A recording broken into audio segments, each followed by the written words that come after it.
In today's video, I'm going to teach you a guide how to delete Replit account. Before we begin, a quick heads up. Deleting your Replit account is permanent and removes your profile and access to your projects.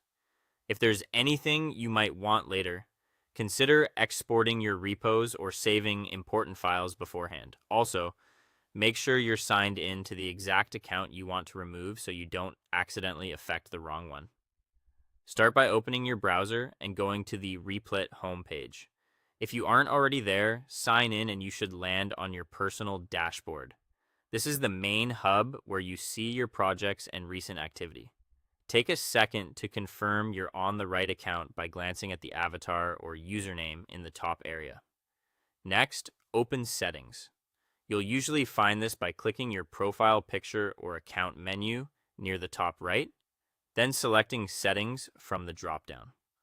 On some layouts, there's a dedicated gear icon that takes you to the same place.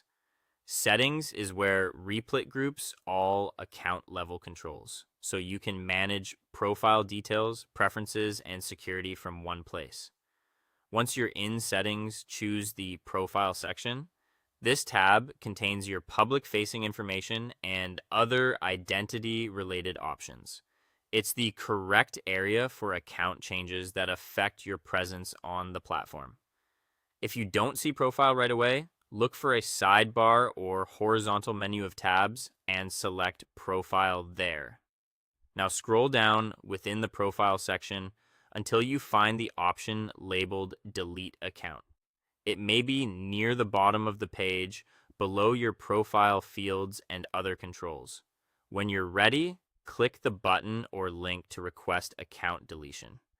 Replit will typically show a confirmation prompt to make sure you understand what will happen.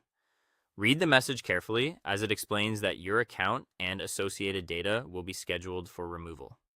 You may be asked to confirm by entering your password or completing a verification step.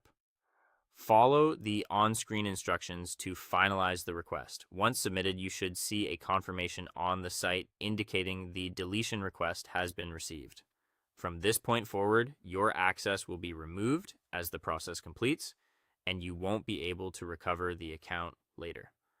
That's the entire flow: homepage, settings, profile, then scroll to delete account and submit the request. Take a final moment to ensure you don't need anything else from the account, and you're done. That's all for today. Thank you for watching, and I'll see you guys in the next one.